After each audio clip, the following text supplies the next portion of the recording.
కలిసి ఉంటాయి. చదువుదాం. 17, 18 వచనాలు. యూదా వారికి అభ్యాసము చేయవలనని దావీదు సౌలును గూర్చియు అతని కుమారుడైన యోనాతానును గూర్చియు ధనుర్గీతం ఒకటి చేసి దానిని బట్టి విలాపము సలిపెను. అది యాషారు గ్రంథమందు లిఖింపబడి ఉన్నది. ఎట్లనగా చాలు మరలా చదువుదాం. 17, 18 వచనాలు. యూదా వారికి అభ్యాసము చేయవలనని దావీదు సౌలును గూర్చియు అతని కుమారుడైన యోనాతానును గూర్చియు ధనుర్గీతం ఒకటి చేసి దానిని బట్టి విలాపము సలిపెను. అది యాషారు గ్రంథమందు లిఖింపబడి ఉన్నది. చదవబడిన ఈ లేఖన భాగాలను మిగతా ఇతర లేఖన భాగాలను దేవుడే మన వినికిల్లో దీవించి ఆశీర్వదించునుగాక. ఆమేన్. ప్రభునందు ప్రియులారా, మనము గడిచిన కాలములో సమూయేలు 2వ గ్రంథాన్ని మనము ప్రారంభం చేశాం. సమూయేలు 2వ గ్రంథానికి మొదటి అధ్యాయానికి ఒక పేరు పెట్టాం. ఏం పేరు పెట్టాం? నాయకుని కన్నీరు, లేదంటే నాయకుని దుఃఖము అని మనం పేరు పెట్టి 2 భాగాలుగా మనం చేసాం. 1 నుండి 16 వచనాలలో అమాలేకీని హతం అని మనం చూసాం. అమాలేకీని హతం అని మనం చూసాం. అమాలేకులు ఎవరో, అమాలేకులు ఏం చేశారో ఒక వారం చూసాం. మరొక వారంలో ఈ రాయబడిన అమాలేకుడు ఎలాంటి వాడో మనం దాన్ని ధ్యానం చేసి మనం ముగించాం. అయితే మొదటి 16 వచనాలలో అమాలేకీని హతం అని మనం చూసాం. ఎవరు ఈ అమాలేకీయుడు అని మనం చూసాం. ఎందుకు ఈ అమాలేకీయుడు చంపబడ్డాడో మనం చూసాం. గడిచిన వారం అంటే పోయిన వారం నేను చెప్పలేను కాబట్టి అంతకుముందు వారంలో మనం చూసింది కూడా అదే. ఈ అమాలేకీయుడు ఎందుకు హతమైపోయాడో మనం చూసాం. ఇప్పుడు 17 నుంచి 27 వచనం వరకు మనం చదవాలి. 2వ భాగం కదా. 17 నుండి 27 వచనాలు మనం చూస్తూ ఉండగా ఈ 17 నుంచి 27 వచనాలు మనం ఏం రాసుకున్నాం? ఏం రాశారు మీరు? 17 నుండి 27 వచ్చిన దావీదు దుఃఖము లేదంటే దావీదు గీతము అని రాశారు. అదేనా? అసలు నోట్సులో రాశారు మీరు. ఏమనంటారా? 17 నుండి 27 వచనాల్లో దావీదు దుఃఖము లేకుంటే దావీదు గీతం అని ఉంటుంది. ఇప్పుడు మనం చదువుకున్న దానిలోనే అదే ఉంది కదా. మీరు చూస్తారా?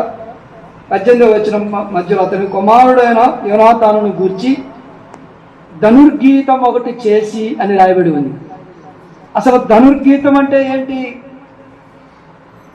ధనుర్గీతము అంటే ఏంటంటే ఒకసారి ఇదే సమూయేలు మొదటి గ్రంథం చూడండి. సమూయేలు మొదటి గ్రంథము 18వ అధ్యాయం రండి. సమూయేలు మొదటి గ్రంథము 18వ అధ్యాయము 3వ వచనం చదువుదాం. 4వ వచనం.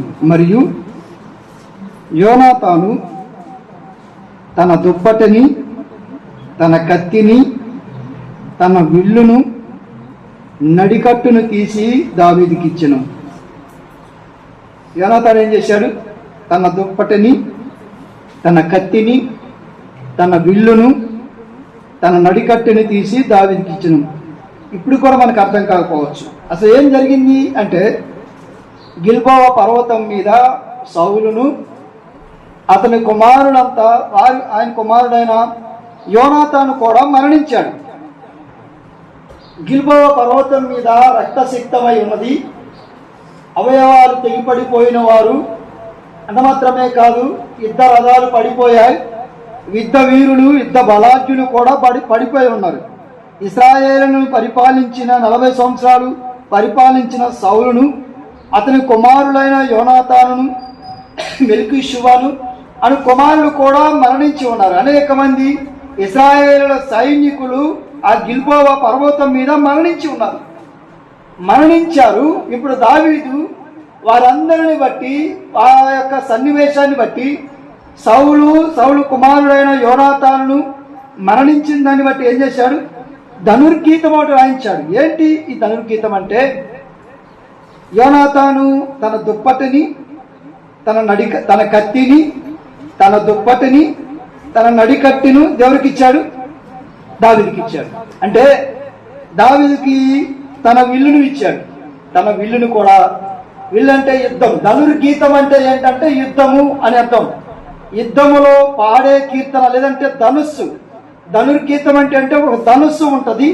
ఆ ధనుస్సు అంటే అది ఎవరికి ఇస్తారంటే యుద్ధ వీరులు, అనగా ఇశ్రాయేలీలు సుమారుగా 12 సంవత్సరాల వయసు నుండి 18 సంవత్సరాల వయసులో యుద్ధం నేర్పుతారు. ఆ యుద్ధం నేర్పే క్రమంలో ఈ కీర్తన నేర్పుతారు. అర్థం కాలేదు కదా? ఇంకా మరలా మీకు అర్థమయ్యేటట్టు చెబుతారు. ధనుర్గీతం అంటే ఏంటంటే, సౌలు, యోనాతాను, అతని కుమారులు మరణించారు.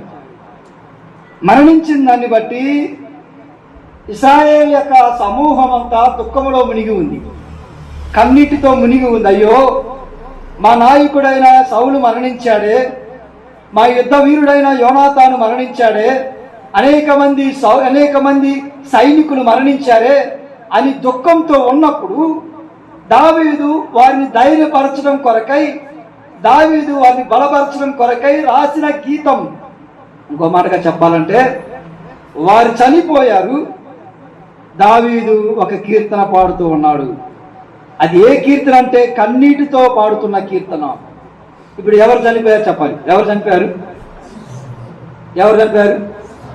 ఏ సౌలు రాజవంశాలు మంచిది. ఇంకా ఇంకా ఇంకా దావీదు సౌలు యోనాతాను దగ్గరకు వెళ్ళి, వాళ్ళ శవాల దగ్గరకు వెళ్ళి, లేకపోతే వారిని బట్టి ఎందుకు దుఃఖించాలి?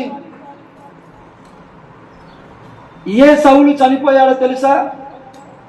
14 సంవత్సరాలుగా దావీదుని వెంటాడుతున్న సౌలు కుటుంబానికి దూరమైపోయాడు, దేవుని మందసానికి దూరమైపోయాడు, బంధువులకు దూరమైపోయాడు. అంత మాత్రమే కాదు, తన చుట్టూ అప్పులు కలిగిన వారు, నెమ్మది లేని వారు, అరణ్యములో లోయలో తిరగడానికి గల కారకుడు ఎవరు? సౌలు బ్రతికి ఉన్నంత కాలము పగతో, ద్వేషముతో వెంబడిస్తూ ఉన్నాడు.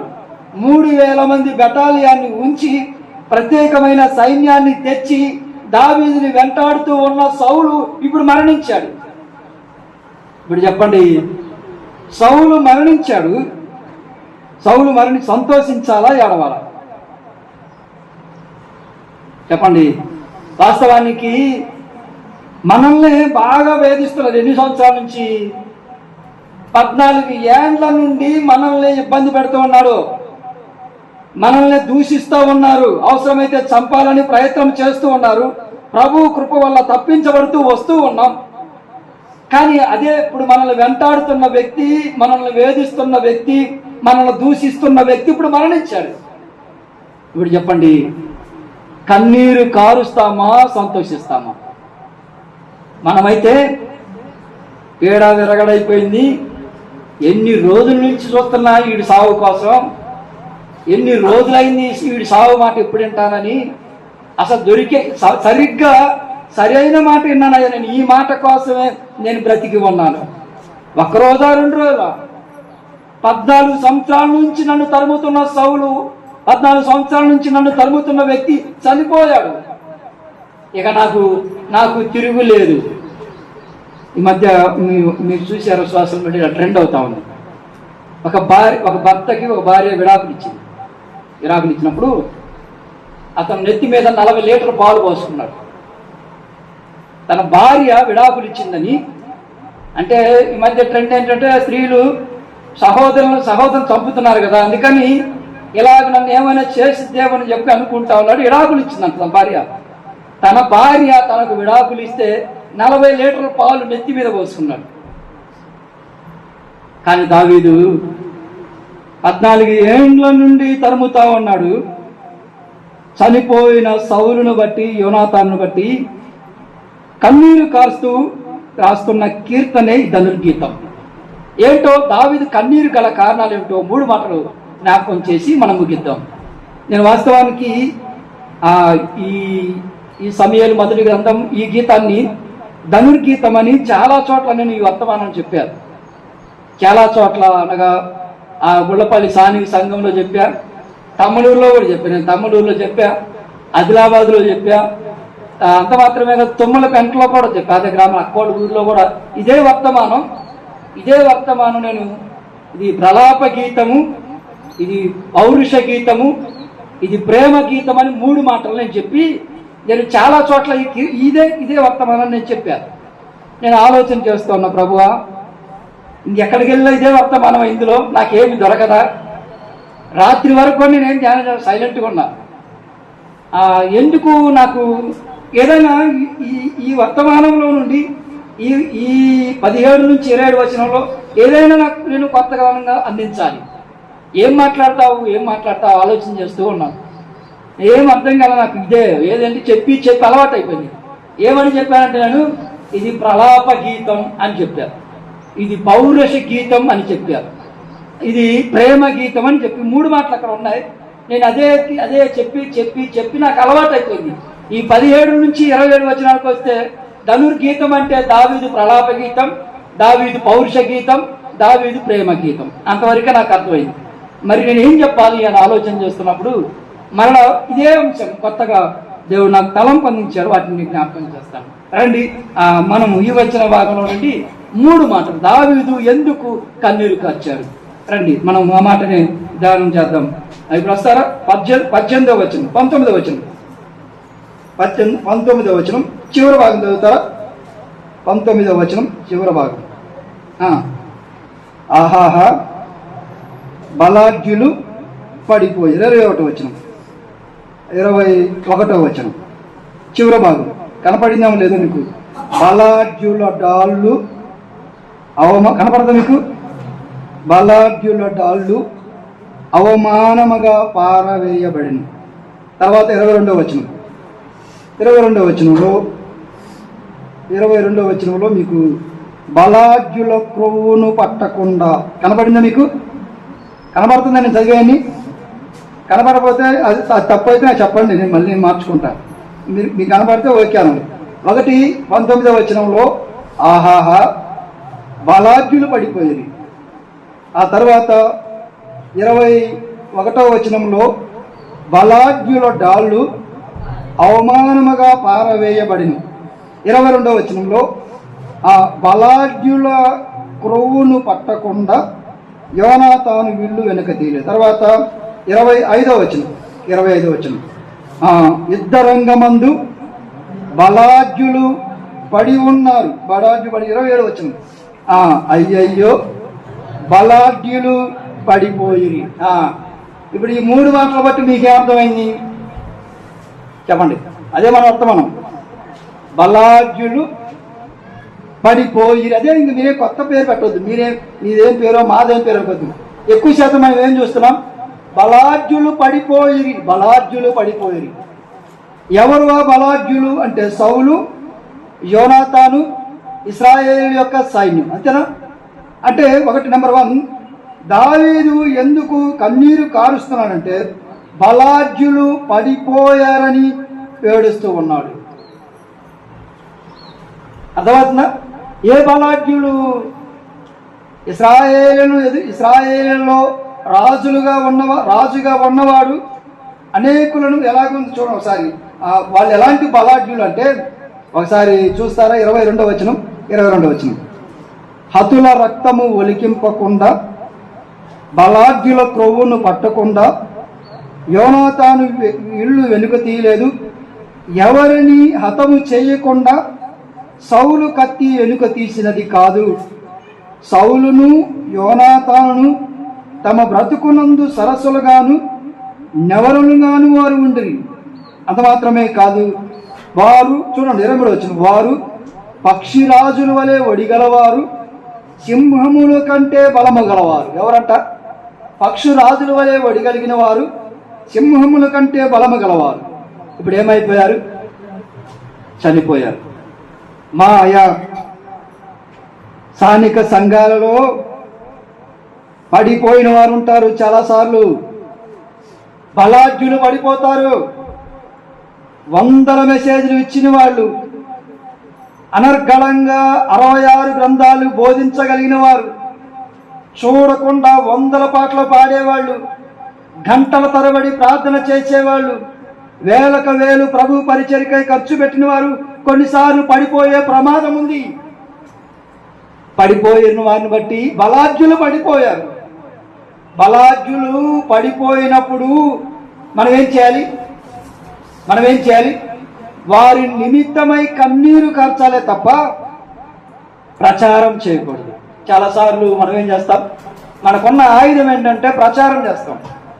సంఘంలో ఒక సహోదరి ఒకవేళ పొరపాటున పడిపోయింది అనుకున్నాం. ఒకవేళ సంఘంలో ఒక సహోదరుడు పొరపాటున పడిపోవడం అంటే ఆత్మీయంగా పడిపోవడం అంటే ఒకవేళ తన యొక్క బలహీనతల ద్వారా దేవునికి సన్నిధికి దూరం అయిపోవడం.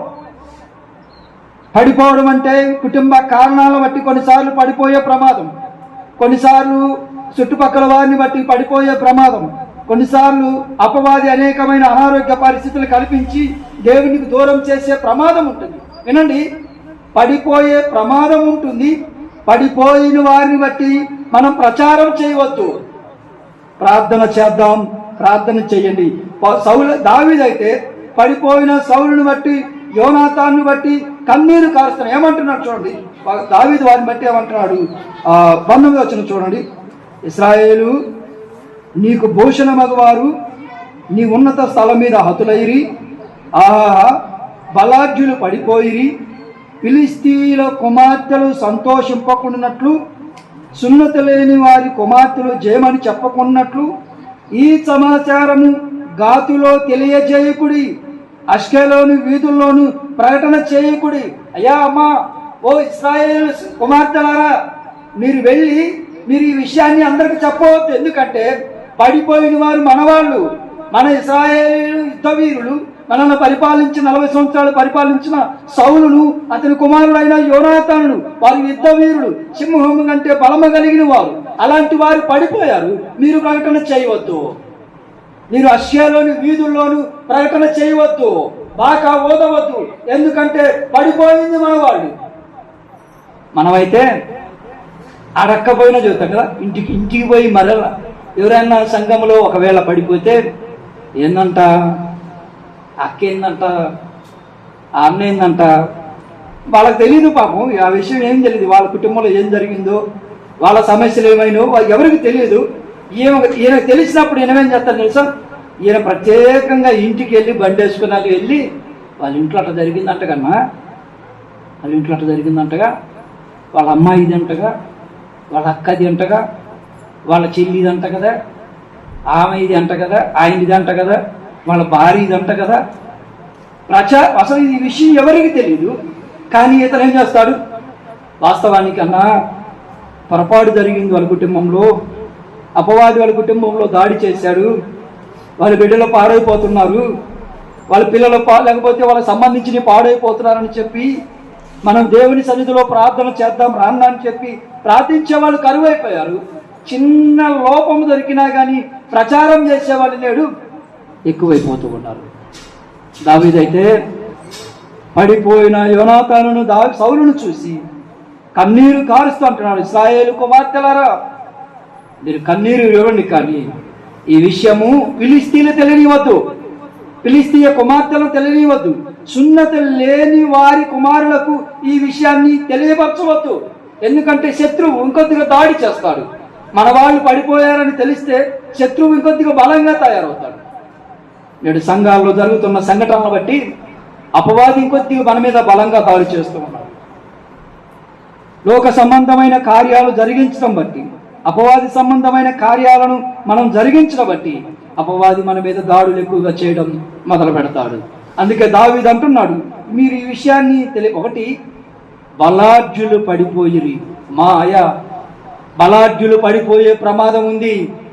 నువ్వు అనుకోవచ్చు, నేను అనుకోవచ్చు, నాకంటే ఎవరు పాడలేరులే, నాకంటే ఎవరు చెప్పలేరులే, నాకంటే ఎవరు జ్ఞానం లేరులే అని అనుకోవద్దు. ఎంతో మంది పడిపోయిన వారు లేరా? సంసోను లాంటి వాడు పడిపోలేదా? మనం ఎంత దావీదు లాంటి వాడు, ఇదే దావీదు లాంటి వ్యక్తులు పడిపోలేదా? కొత్త నిబంధన గ్రంథంలో ఎంతమంది భక్తులు పడిపోయిన వారు తిరిగి లేచారు. ఉదయకాల వేళలో జ్ఞాపకం చేస్తూ ఉన్నాం. బలాఢ్యులు సైతం పడిపోయే ప్రమాదం ఉంది. కాబట్టి మనం ప్రచారం చేయవద్దు, ప్రలాపిద్దాం. ఎంతమంది ప్రలాపిస్తూ ఉన్నాం? నీకు తెలిసిన విషయాన్ని నువ్వు ఎంతమందికి దేవుని దగ్గర కంటే ఒక విషయం మనకు తెలిసిందంటే దేవుని దగ్గర తీసుకెళ్తామా, మనుషుల దగ్గర తీసుకెళ్తామా? ఎక్కడ తీసుకెళ్తాం? ఫస్ట్ ఎక్కడ తీసుకెళ్తాం? మనుషుల దగ్గరికే తీసుకెళ్తాం. అసలు మనకి ఆ మాట వారికి చెప్పేంత వరకు మనకేం పట్టదు, నిద్ర పట్టదు. నిద్ర ఎవరికైనా సరే ఆ మాట మనం ఏం చేయాలి? ఉదాహరణ నాలోనే లోపం కనపడింది అనుకో, ఆ విషయాన్ని ఇక చెప్పాలి, ఎవరికైనా సరే చెప్పాలా. ఇక చెప్పిందా నిద్ర పట్టదు. కానీ దావీదేమంటాడు? ఒకటి, బలాఢ్యులు పడిపోయారు. అమ్మాయ అపవాది మన కుటుంబాల మీద దాడి చేస్తాడు, పడిపోయే ప్రమాదం ఉంది. మనం పడిపోయినప్పుడు సరిచేసేవారు కావాలి, కానీ మన నిమిత్తమై ప్రభు సన్నిధిలో ప్రార్థించేవారు కావాలి, కానీ మన నిమిత్తమై జనులకు, ఇతరులకు, లోకానికి పరిచయం చేయడం, ప్రచారం చేయడం అది మంచి పద్ధతి కాదు. ప్రభు ఏమంటున్నాడు చూస్తారా? సౌలు మరణించాడు, దావీదు ఏడుస్తూ ఉన్నాడు కదా. నేడు సంఘాలలో ఆత్మీయంగా చల్లారిపోయిన వారిని చూసినప్పుడు, ఆత్మీయంగా దిగజారిపోయిన వారిని చూసినప్పుడు మనం కన్నీరు కార్చాలే, కానీ వారి గురించి చెడుగా, చెడ్డగా ఎన్నడూ ఎవరికి ఎప్పుడు మనం చెప్పకూడదు. ఒక ఆత్మీయమైన లక్షణం ఏంటంటే పడిపోతున్న వారిని చూసి కన్నీరు కార్చాలి తప్ప వారి కన్నీరుకు మనం కారణం కాకూడదు.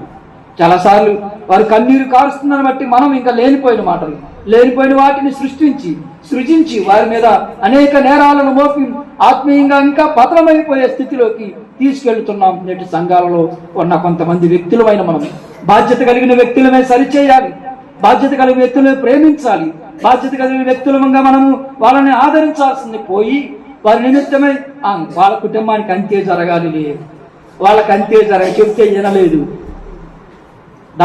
దావీదు సౌలుని అలా అన్నాడా? నన్ను ఎన్ని రోజులు వెంబడించాడు, నన్ను ఇలా హింసించాడు, చంపడానికి ప్రయత్నం చేశాడు, సౌలుకి తగిన శిక్ష జరిగింది, సౌలుకి జరగాల్సింది జరిగింది అంటున్నాడా? ఇప్పుడు ఏమంటున్నాడు? బలాఢ్యులు పడిపోయి. ఎవరికి చెప్పొద్దు. మన కుటుంబంలో పడిపోతున్న వారిని, ఒకవేళ మన సంఘంలో పడిపోతున్న వారి గురించి లోకంలో ఎక్కడ ఎవరికి చెప్పొద్దు, దేవునికి మాత్రమే చెప్పండి, దేవునికి మాత్రమే. రెండో మాటకు వెళ్ళిపోదాం.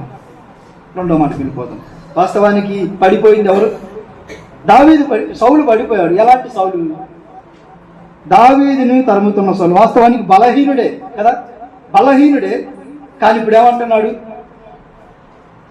దావీదు ఏమంటున్నాడు? బలాఢ్యుడు అంటున్నాడు. సౌలు బలహీనుడా కాదా? బలహీనుడే. ఎట్లాగూ అంటే 40 రోజుల నుంచి ఒకడు వస్తాడు, 6 మూల జానడు వచ్చి పొద్దున్నే వస్తాడు, సవాలు విసురుతా ఉంటాడు, సాయంత్రానికి వెళ్ళిపోతాడు. సూర్యుడు దిగిపోయేసరికి వాడి సవాలు కూడా అయిపోతే వెళ్ళిపోతాడు. 40 రోజుల నుంచి ఇదే తంతాడు. మరి యుద్ధం చేయాల్సిన సౌలు, రాజుగా ఉన్న సౌలు వచ్చి పోరాడాలి కదా, గెలిచి ఇశ్రాయేలు ప్రజలకు విజయాన్ని అందించాలి కదా. బలహీనుడు. అంత మాత్రమేనంటే కాదు, తను చంపాల్సిన వాడు 3000 మంది బెటాలియన్ పెట్టుకొని దావీదుని ఎంటాడుతున్నాడు. ఎంత బలహీనుడు చూడు. అంత మాత్రమే కాదు, స్త్రీలు నాకు సౌలు 1000 కొలది, దావీదు 10,000 కొలదని పాడారని ఎవరో స్త్రీలను వాడిని బట్టి ఎంత బలహీనుడు అయిపోయాడు చూడు. స్త్రీలో పాట పాడారు, సౌలుకి 1000 కొలది, దావీదు 10,000 కొలదని పాడారు అనుకున్నాడా? ఎంత బలహీన అంటే నేను అంత బలహీనున్నా, నన్ను అంత తక్కువగా చూస్తారని సౌలు ఏం చేశాడు? ఇక లాభం లేదని చెప్పిస్తా దావీదుని చంపడానికి పరిగెత్తంటే ఎంత బలహీనుడో. సౌలు బలహీనుడే కాదు, మనం కూడా బలహీనులమే. చూస్తారా? రోమీయులకు రాసిన పత్రిక 9వ అధ్యాయం 5వ వచనం, 5వ అధ్యాయం 6వ వచనం చూడండి. రోమీయులకు రాసిన పత్రిక 5వ అధ్యాయం 6వ వచనం, 5:6. ఎలా అనగా మనం ఇంకా బలహీనులమై ఉండగా క్రీస్తు యుక్త కాలమున భక్తిహీనుల కొరకు చనిపోయి. వినండి, మనము బలహీనులమై ఉండగా, సౌలు వలె బలహీనులమై ఉండగా దావీదు ఏమంటున్నాడు? సౌల్ని బలాఢ్యుడు అంటున్నాడు. కానీ ప్రభు అయిన యేసుక్రీస్తు మనల్ని ఏమంటున్నాడు? బలవంతుడు అంటున్నాడు. ఏమంటారు? ఎలాగంటే కల్వరిశిలో ఆయన ఉన్నాడు. లూకాసు వార్త 23:34 చూసినప్పుడు, తండ్రి వీరేమి చేయుచున్నారో వీరు వెరగరు, వీరిని క్షమించండి. చూడండి, దావీదులో ఉన్న లక్షణం కల్వరిశిలో ఉన్న ప్రభు అయిన యేసుక్రీస్తు వారి యొక్క స్వభావాన్ని జ్ఞాపకం చేస్తూ ఉంది. సౌలు ఎంతగా చేసినా, సౌలు ఎంతగా హింసించినా, సౌలు ఎంతగా వేధించినా, సౌలు ఎంతగా తన మరణానికి కొరకు ప్రయత్నం చేసినా అంటాడు, ఇశ్రాయేలు కుమార్తెలారా, మన సౌలు బలాఢ్యుడు కాబట్టి మన సౌలు గురించి ఎవరికి తప్పుగా చెప్పొద్దు. పరలోకంలో తండ్రితో ప్రభు యేసుక్రీస్తు వారు అంటాడు, తండ్రి సిలువ వేశారు, గాయపరిచారు, కొరడా దెబ్బలు కొట్టారు, ఉమ్ము వేతలు వేశారు, ఈ కొంత నాగరసాల వెళ్ళి దున్నారు. ప్రభు అంటున్నాడు, తండ్రి వీరేమి చేయుచున్నారో వీరు వెరగరు, వీరిని. దావీదులో ఉన్న ఉన్నతమైన లక్షణం చూడండి. ప్రభు అయిన యేసుక్రీస్తులో మన ఎడల మనం బలహీనులము, ఏలయనగా మనం ఇంకను బలహీనులమై ఉండగా యుక్త కాలమునందు క్రీస్తు మన కొరకై మరణించెను. చూడండి, ప్రభు యేసుక్రీస్తు వారి లక్షణం దావీదులో చూస్తుంటే, చేసిన ద్రోహాన్ని, చేసిన తప్పిదాన్ని మన పట్ల ఇసు ప్రచారం చేస్తున్న వారి బట్టి మనము క్షమించే లక్షణం ఉంటే అది దేవుని లక్షణం. మరలా జ్ఞాపకం చేస్తూ ఉన్నాను, మన పట్ల ఇసు ప్రచారం చేస్తూ, మన పట్ల చెడ్డ ప్రచారాన్ని కొనసాగిస్తూ, మన పట్ల విషాన్ని నూరు పోస్తున్న వారిని క్షమించడమే క్రైస్తవ లక్షణం, దేవుని లక్షణం. వారు ప్రచారం చేశారని మనమును వారి ఎదుట ఇంకను ప్రచారం చేసి శత్రువులుగా మారవద్దు. వారికి మనం ఎప్పుడు మిత్రులుగానే కొనసాగాలి. దానికి గుర్తు ఎవరు అంటే దావీదే. భౌతికంగా ఉన్న దావీదు దేవుని రూపమైన, దేవుని స్వరూపమైన ప్రభు అయిన యేసుక్రీస్తు వారే. ఆయన క్షమించాడు, దావీదు కూడా క్షమించాడు. దాటి వెళదాం. ఒకటి, బలాఢ్యులు పడిపోయారు. రెండోది చూద్దాం. రెండోది 24 వచనానికి వస్తారా? 24 వచ్చిన ఇశ్రాయేలు కుమార్తెలారా, సౌలును గూర్చి ఏడుగుడి, అతడు మీకు ఇంపైన రక్తపు వర్ణములను ధరింపజేసినవాడు, బంగారు నగలు మీకు పెట్టినవాడు. తర్వాత 19 వచనం, ఇశ్రాయేలు నీకు భూషణమగువారు. చాలు. 19 వచనం అలాగే 24 వచనం చదువుతా ఉన్నప్పుడు మీకేం గమనించారు? ఒక మాట ఉంది అక్కడ, గమనించారా? ఇశ్రాయేలు 19 వచనం, ఇశ్రాయేలు నీకు భూషణమగువారు. 24 వచనం, ఇశ్రాయేలు కుమార్తెలారా, సౌలును గూర్చి ఏడుగుడి, అతడు మీకు ఇంపైన రక్తపు వస్త్రములను ధరింపజేసినవాడు, బంగారు నగలను మీకు పెట్టినవాడు. అంటే ఇప్పుడు వీళ్ళకి ఏమి లేదు. ఇశ్రాయేలు కుమార్తెలకు, ఇశ్రాయేల్ యొక్క జనాంగానికి ఏమి లేదు. స్త్రీలకి ఏం లేదు. అర్థం లేదా? ఏం లేదు. అక్కడే ఉంది. అక్కడ గమనించండి. మీరు 24 వచ్చాను రండి. నేను మీ చేత మాట చెప్పడానికే నేను ఆగుతున్నాను, అంతేగాని ఇంకేమి లేదు. ఇశ్రాయేలు ఇప్పుడు ఏమన్నాడు దావీదు?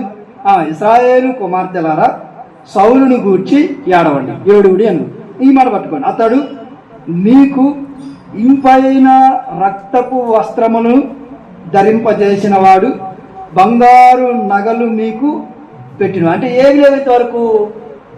వారికి రక్తపు అంటే మంచి వస్త్రాలు లేవు, బంగారుపు నగలు వారికి లేవు. ఎప్పుడు సౌలు రాజుగా కాకముందు వారికి రక్తపు వర్ణపు వస్త్రాలు లేవు, బంగారు నగలు లేవు. ఉన్నా కానీ అంతగా లేవు. వాళ్ళు ఐగుప్తీలో నుండి వచ్చేటప్పుడే బంగారాన్ని అన్ని తీసుకొని వచ్చేసాక వాళ్ళ దగ్గర, ఐగుప్తీల దగ్గర ఉన్న బంగారాన్ని, వెండిని, అందుకే కదా వాళ్ళు బంగారు దూడం చేసుకున్నారు. తెలుసా మీకు? వారు ఐగుప్తీలో బంగారాన్ని తీసుకొని రాబట్టే ఐగుప్తీలో నుంచి తీసుకొచ్చిన బంగారం అంతా వాళ్ళు ముక్కులకి, చెవులకి, ఒంటి మీద ఉన్నదంతా తీసి ఆ అగ్నిలో వేసినప్పుడు అహరోను చెబుతాడు, అయ్యా మేము ఎందుకు ఈ దూడం ఎందుకు చేసుకున్నారంటే, అయ్యా నేను ముక్కులకి, చెవులకి ఉన్న బంగారాన్ని తెచ్చి ఆ అగ్నిలో వేసాము, అదే దూడైందంట. మోషేతో చెప్తున్న ఆరోన్ ఏమంటారంటే అదే తోడైపోయిందంట. వినండి, ఆ బంగారం అంతా పోయింది, సగం బంగారం అక్కడే పోయింది.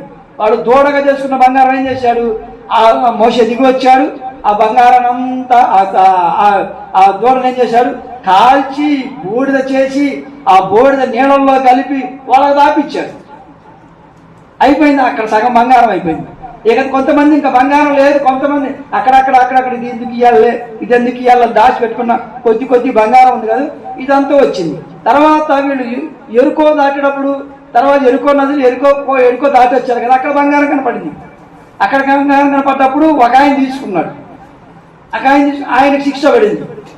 ఇదంతా దాటి కానానుకు వచ్చిన తర్వాత కానానులో వారి కట్టని ఇల్లులు, వేయని తోటలు, అక్కడ బంగారం ఉంది, అక్కడ అన్ని సమృద్ధి అయిన బంగారం ఉంది, అక్కడ బంగారాన్ని తీసుకున్నారు. కానీ వారు నగలుగా, వాళ్ళు రక్తపు వర్ణాలు అంటే ఖరీదైన వారిగా లేరు. నేను మాట జ్ఞాపకం చేస్తున్నాను, వారు బ్రతుకులలో ఏదో వెలితి ఉంది, వారి బ్రతుకుల్లో ఏదో వెలితి ఉంది. దానిని తీర్చిన వాడు ఎవడు? సౌలు. అందుకే దావీదు ఏడుస్తున్నాడు, అయ్యా మా బ్రతుకులు అస్తవ్యస్తమైనప్పుడు, మా జీవితాలు అస్తవ్యస్తమైనప్పుడు, మా స్త్రీలకు రక్తపు వర్ణపు వస్త్రాలను అందించిన వాడు, మా స్త్రీలకు బంగారు నగలను అందించిన వాడు, సింహం లాంటి యుద్ధ వీరుడు ఇప్పుడు ఏమైపోయాడు? అంటే బ్రతుకులలో మార్పులు దయచేసిన సౌలును బట్టి ఏడుస్తూ, ఒకటి బలాఢ్యులు చనిపోయారు, అందును బట్టి ఏడుస్తా ఉన్నాడు దావీదు.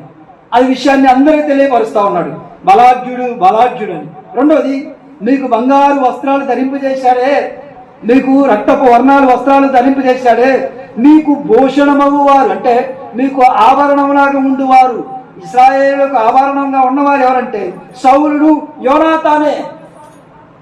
ఇశ్రాయేలు కుమార్తెలారా, మీరు ఎన్నడూ రక్తపు వర్ణాలు వస్త్రాలు ధరింపలా, ఆయన రాజు కాకముందు మీరు ఎన్నడూ బంగారు నగలు ధరించలేదు.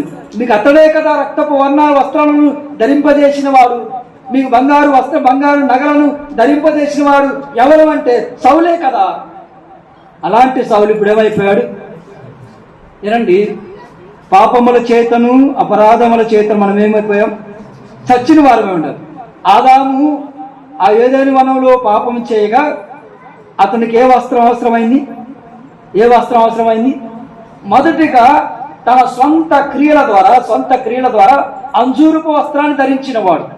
అంజూరపు వస్త్రాన్ని ధరిస్తే ఆ అంజూరపు వస్త్రము వాడిపోయేది, అది రాలిపోయేది, అది శాశ్వతంగా ఉండేది కాదు. అందుకే దేవుడు ఏం చేశాడంటే ఏదైనా వనంలో ఒక బలిని అర్పించి ఒక జంతువు వస్త్రాన్ని తయారు చేసి ఆ వస్త్రాన్ని తొలగించి ఏదైనా వనంలో బయటికి పంపించాడు. అది కొంతవరకే తనకు కాపుదమం ఇచ్చింది. కానీ నీతి వస్త్రాన్ని, రక్షణ వస్త్రాన్ని ధరింపచేయడానికి ఈ లోకంలోకి ఆయన దిగి వచ్చాడు. పిల్లరా, మన బ్రతుకులను మార్చినవాడు, మన యొక్క పాప స్థితి నుండి తప్పించినవాడు, మన యొక్క రక్షణ కొరకై కల్వరిశిలులో మరణించిన వాడు, ఆయన వస్త్రహీనుడై మనకు నీతి వస్త్రాన్ని ధరింపజేసిన వాడు, ఆయన వస్త్రహీనుడై మనకు రక్షణ వస్త్రాన్ని ధరింపజేసిన వాడు. ఆ ప్రభువు మన కొరకై కల్వరిశిలులో మరణించి రక్తాన్ని కార్చి ఉండగా దానిని బట్టి మనం ఏం చేయాలి?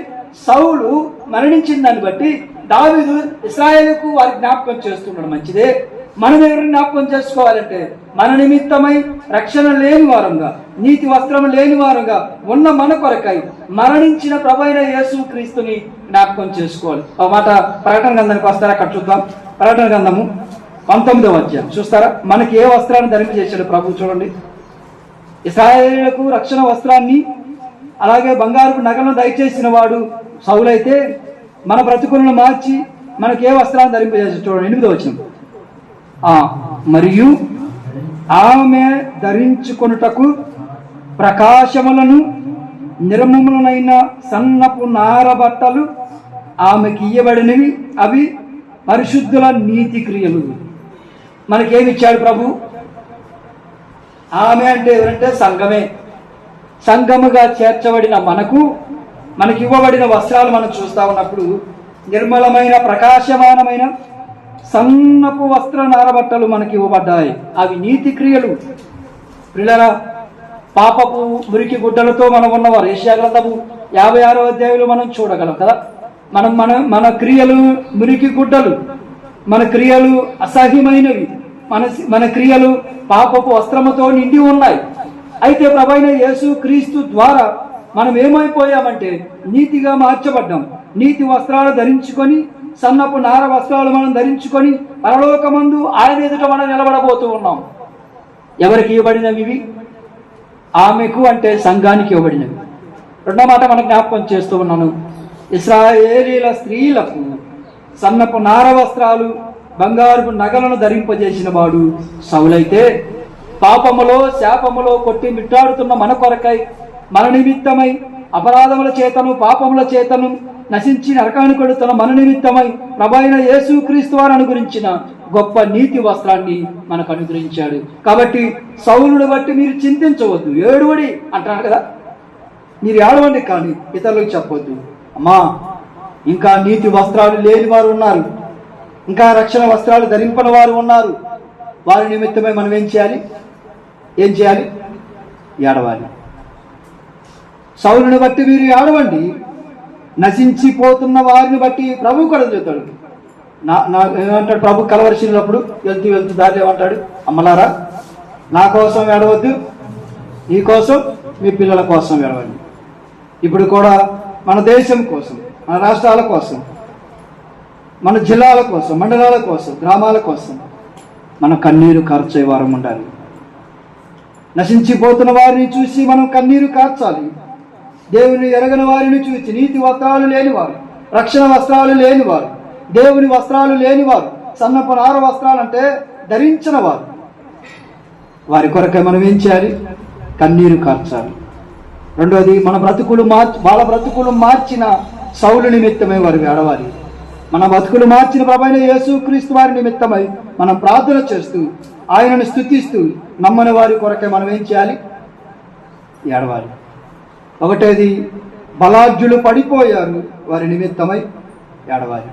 సంఘములో బలాఢ్యులు పడిపోయారు. కొన్నిసార్లు చాలా సంఘాలలో చాలా పరిచర్య చేసిన వ్యక్తులు, చాలాగా మంచిగా ఇచ్చిన వ్యక్తులు, వాక్యాన్ని బోధించిన వ్యక్తులు, 66 గ్రంథాలను అనర్గళంగా బోధించిన దైవ సేవకులు సైతం పడిపోయారు. చాలా సంఘాల్లో పడిపోయినప్పుడు, ఏదో ఒక పాపంలో బలహీనులై పడిపోయినప్పుడు వారి నిమిత్తమై ప్రచారాలు జరిగి వారిని తిరిగి లేవకుండా పడద్రోసిన వారు ఎంతోమంది ఉన్నారు.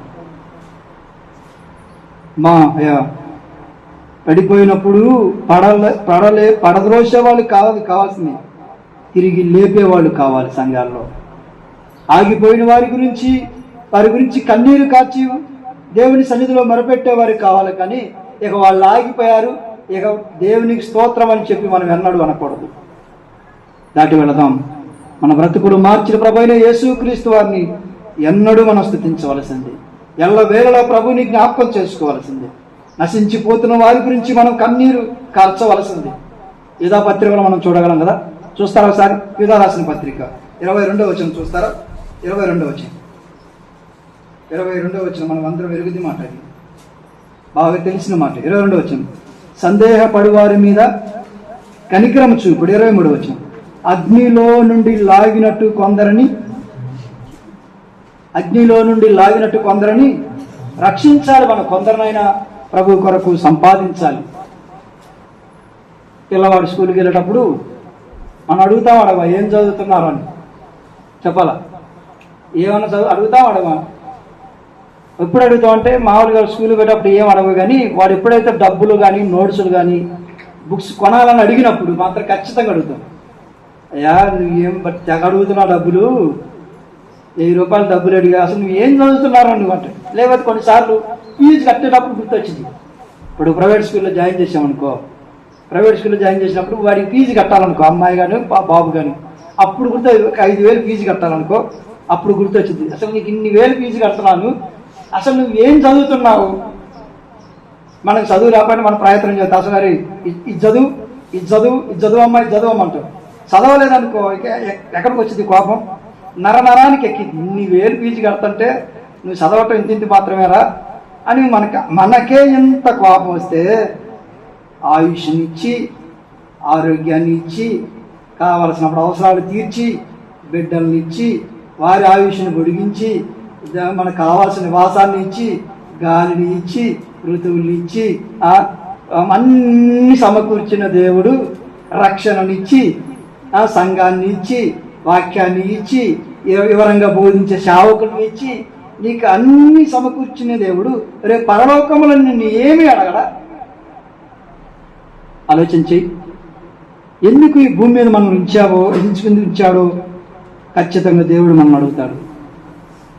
కాబట్టి నశించిపోతున్న ఆత్మల కొరకై మనం ప్రార్థన చేయాలి. వారి నిమిత్తమై మన కొంతైనా భారం కలిగి ఉండాలి. దాటి వెళదాం. మన బ్రతుకుడు మార్చిన ప్రభువు కొరకై మనం జీవించాలి. మూడో మాట, ఆ మాట జ్ఞాపకం చేసి నేను ముగిస్తాను. రండి, 3వ వచనం. ఇప్పుడు 20 సమూయేలు మొదటి గ్రంథము 2వ గ్రంథము 1వ అధ్యాయము 26వ వచనం. నా సహోదరుడా యోనాతానా, నీవు నాకు అతి మనోహరుడివై ఉంటివి. నీ నిమిత్తము నేను బహుశోకమును అందుచున్నాను. నా యందు నీకున్న ప్రేమ బహు వింతైనది. స్త్రీలు చూపు ప్రేమ కంటెను అది అధికమైనది. ఇప్పుడు ఏమంటున్నాడు సౌలుని? సౌలు దావీదు యోనాతాన్ని ఏమంటున్నాడు? చదవండి 26వ వచనం. ఫస్ట్ మాట ఏముంది? నా సహోదరుడు నయ్యేది. యోనాతాను దావీదుకి ఏమవుతాడు?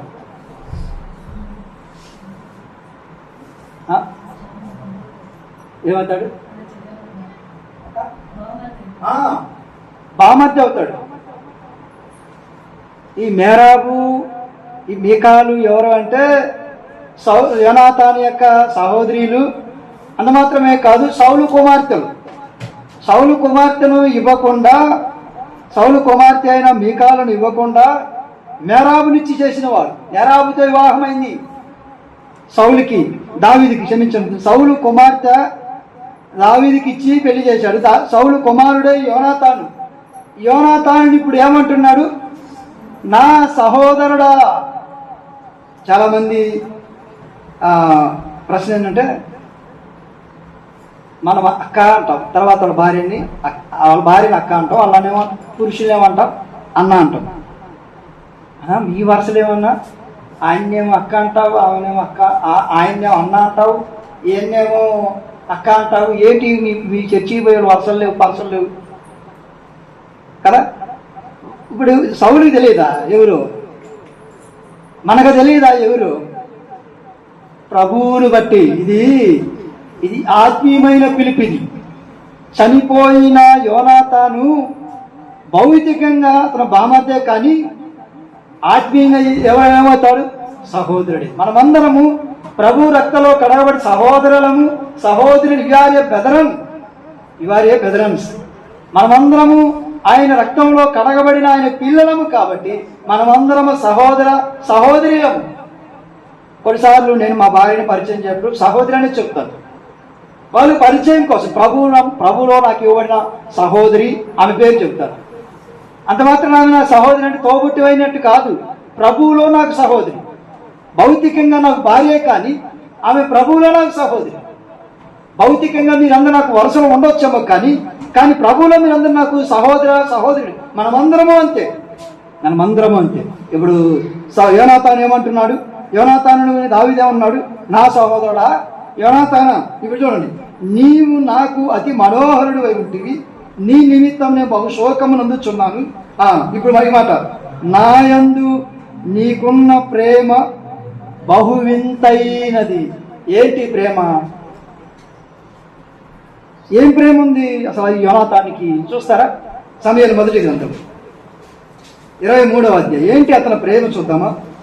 23వ అధ్యాయం సమూయేలు మొదటి గ్రంథము 23వ అధ్యాయం 15వ వచనానికి వస్తారు. ఏంటి, ఎందుకు అంత ప్రేమ దావీదంటే యోనాతానికి ఎందుకు అంత ప్రేమ అంటే చూడండి, 14 నుంచి చదువుదాం బాగుంటుంది. అయితే దావీదు అరణ్యములోని కొండ స్థలమును యందును జీపు అను అరణ్యమున ఒక ప్రాంతమందును నివాసముండెను. సౌలు అనుదినము అతను వెదికినను దేవుడు సౌలు చేతికి అతను అప్పగించలేదు. 15వ వచనం. తన ప్రాణము తీయుటకై సౌలు బయలుదేరని తెలుసుకొని దావీదు జీపు అరణ్యములో ఒక కొనమున దిగిను. అప్పుడు సౌలు కుమారుడైన యోనాతాను లేచి వనములోనున్న దావీదు వద్దకు వచ్చి, నా తండ్రి అయిన సౌలు నిన్ను పట్టుకొనజాలడు, నీవు భయపడవద్దు, నువ్వు ఇశ్రాయేలుకు రాజు అవుదువని, నేను నీకు సహకారి అవుదునని, ఇది నా తండ్రి అయిన సౌలుకు తెలిసి ఉన్నదని అతనితో చెప్పి అతని దేవుని బట్టి అతనిని బలపరిచింది. వీరిద్దరు యెహోవా సన్నిధిని నిబంధన చేసుకున్న తర్వాత దావీదు వనములో నిలిచెను, యోనాతాను తన ఇంటికి వెళ్ళిపోయాను. చూడండి, వాస్తవానికి ఇశ్రాయేల్ కాదు, రాజరికం అంటే ఏంటంటే రాజులు పుట్టిన తర్వాత వాళ్ళ ఇంట్లో వాళ్ళే రాజుల వాళ్ళంతే. ఇప్పుడు సౌలు తర్వాత రాజు అవ్వాల్సింది ఎవరు? యోనాతానే.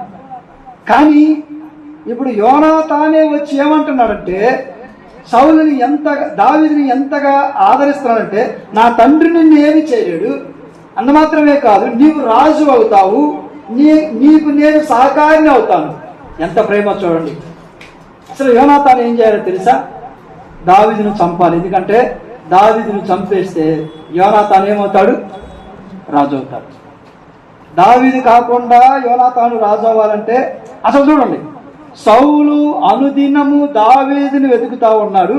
జీపు అరణ్యములో ఒక వనములో ఉన్నాడని ఎవరు తెలిసింది? యోనాతాను తెలిసింది. అనుదినం వెతుకుతున్న సౌలైన తండ్రికి తెలియలేదు, కానీ అతని కుమారుడైన యోనాతానుకు తెలిసి ఇప్పుడు అతని దగ్గరికి నేరుగా వెళ్ళాడు. తండ్రి వెళ్ళలేదు. చూడండి, తండ్రి వెళ్ళలేదు దావీదుని చంపడానికి, కానీ యోనాతాను అతని దగ్గరికి వెళ్ళంటాడు, దావీదా ఏమంటారు? ఎంత ఆదరిస్తున్నాడో, అసలు ఎంత దేవుణ్ణి బట్టి అతనిని బలపరచను, ఎంత ప్రేమ చూడండి. అసలు ఎంత ధైర్యం అతను కొడుకే వచ్చాడు. ఎంత ధైర్యమో తెలుసా? ఇప్పుడు మా నాన్నే ఉన్నాడు, నువ్వంటే చాలా కోపం, మీరంటే చాలా కోపంతో ఉన్నాడు అనుకో, నేను వచ్చి అంటాను, మా నాన్న ఏం చేయలేడు, ధైర్యం నేను ఉన్నాను అనుకో, నీకు ఎట్లా ఉంటుంది? వారా నువ్వు ఎంత అయినా కానీ నీ కొడుకే వచ్చి నన్ను ఏమంటున్నాడు, మా నాన్న ఏం చేయలేడు అన్నానంటే నాకు ధైర్యం ఉంటుందా లేదా? ఎంత ప్రేమ చూడండి యోనాతానికి దావీదంటే. దానికంటే ముందు 18వ వచనం మనం చదువుకున్నాం. అక్కడ రండి, చూద్దాం. 18వ అధ్యాయానికి రండి. ఎంత ప్రేమ అక్కడ చూడగలం. దావీదు మొదటి వచనం, 18వ మొదటి వచనం. దావీదు సౌలుతో మాట్లాడుట చాలింపినప్పుడు యోనాతాను హృదయము దావీదు హృదయముతో కలిసిపోయెను. యోనాతాను దావీదును తన ప్రాణ స్నేహితునిగా భావించుకొని అతనిని, చూడండి, రాజకుమారులు రాజ్యంలో ఉన్న ధనాన్ని ప్రేమించాలి, యవనస్తులను ప్రేమించాలి, యవనస్తురాంటిని ప్రేమించాలి. విచిత్రం ఏమిటో, ఈ యోనాతాను ఎవరు ప్రేమిస్తున్నాడు? దావీదుని ప్రేమిస్తున్నాడు. చూడండి ఆ మాట ఏమనుందో. 2వ వచనం చూస్తారా? మొదటి వచనంలో దావీదు హృదయముతో కలిసిపోయెను. ఆ మాట పట్టుకోండి. యోనాతానును దావీదును యోనాతానే దావీదును ప్రాణ స్నేహితునుగా భావించుకున్నాడు. అంత మాత్రమే కాదు, చూడండి అక్కడ రాయబడింది, తన ప్రాణ స్నేహితునిగా భావించుకొని అతనిని ఏం చేశాడు? ప్రేమించిన వాడు అంతే లేడు. 4వ వచనానికి రండి. ఏం చేశాడు? 3వ వచనం చదవండి. దావీదు తన ప్రాణ స్నేహితులని భావించుకొని అతనిని ప్రేమించుచు యోనాతానును అతనితో నిబంధన చేసుకొనెను. మరియు యోనాతాను అతని దుప్పటిని, తన కత్తిని, తన విల్లుని, తన నడికట్టుని దావీదుకి ఇచ్చిన. ఎన్ని ఇచ్చాడు? ఎన్ని వస్తువులు ఇచ్చాడు? దుప్పటి ఎందుకు? తర్వాత ఏమిచ్చాడు? తర్వాత రెండోది కత్తి ఇచ్చాడా? తర్వాత విల్లు ఇచ్చాడు, తర్వాత నడికట్టు ఇచ్చాడు. అన్నీ ఇచ్చాడు, కానీ ఒకటి ఇవ్వలేదు. యోనాతాను అన్నీ ఇచ్చాడు. దుప్పటి ఇచ్చాడు, నడికట్టు ఇచ్చాడు, కత్తిని ఇచ్చాడు, తర్వాత విల్లును ఇచ్చాడు, అన్నీ ఇచ్చాడు, కానీ ఒకటి ఇవ్వలేదు. అవి చెప్పులు ఇవ్వలేదు.